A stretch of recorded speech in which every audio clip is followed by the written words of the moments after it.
Newsflash tonight, Russia may actually have intervened in American politics, but not in the way you have heard about.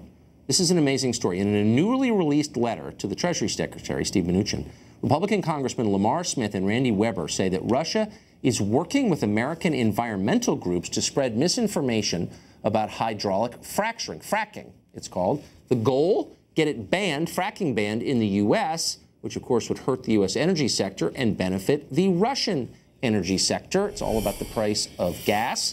Kevin Mooney is an investigative reporter with the Daily Signal, and he joins us now with details. Kevin, the story's almost too good. It's almost like you almost couldn't make this up. Actually, they did intervene, but on behalf of Greenpeace. Is that an overstatement? How did this happen? Well, let's give Russia credit. They know how to look out for their own interests. But the problem is they're using our own environmental movement to advance their interests. And here's the really big bombshell. And let's thank Representative Lamar Smith and his colleagues with oversight of our energy who dug into this and connected the dots. Russia is using a shell company in Bermuda, the funnel company through which then goes to a group called the Sea Change Foundation, which then disperses tens of millions of dollars to our own environmental organizations in the U.S., which in turn carry the water for Vladimir Putin to slam and smear the innovative practice of fracking, which has enabled this shale gas revolution, which, as you know, has really greatly bolstered America's and undercut Russia's position in the energy markets. Right. Our official position on this show is we are skeptical of all Russia stories until we see the proof. So the allegation is that the Russian government has funneled money pretty directly to American environmental groups. How do we know that's true? Well, we know it from our own intelligence community. If you go to thedailysignal.com, which is our news site at the Heritage Foundation, they lay this out with a letter from Lamar Smith. They've done this for years. In fact, I'll even cite Hillary Clinton, who was Secretary of State, cited phony environmental groups that were being funded by the Russians. She described herself as an environmentalist and expressed frustration that the Russians were propping up these environmental organizations to advance their own interests. This is really about protecting Gazprom, Russia's large oil company, because if the United States fracking revolution and then the shale gas revolution accelerates, it puts Gazprom and Russia back on their heels.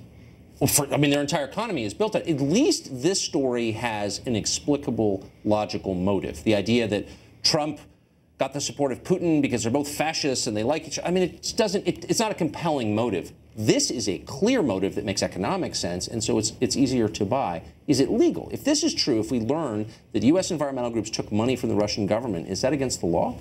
Well, that's why Lamar Smith and other congressmen are calling for the U.S. Treasury Department to conduct an investigation into this. Let's at least look at the financing. If you're going to ask all these questions about how much Russia's influencing elections or how much influence they have on Donald Trump, then it logically follows we should look at something that has a tangible connection. It would make sense for Russia to try to stop fracking exercises in the United States, because if we succeed, we can liberate Poland and most of Europe from their economic dependence on Russia. Well, that's the key. So finally, we know that there's an awful lot of anti-energy, anti-natural gas, anti-fracking propaganda on Russian state television in the U.S. RT, which is otherwise a very left-wing channel. It's not like a pro-Trump channel, that's for sure. Are we certain that that is intentional, that the Russian government wants RT to spread anti-fracking propaganda to hike the price of U.S. natural gas? I'm not sure it's intentional. I think some folks are just being duped. I think it's a combination of the two. You have certain levels of the environmental movement that may be compliant in this or complicit on a certain level, and you have rank and file sincere environmentalists who I think are just being duped and manipulated.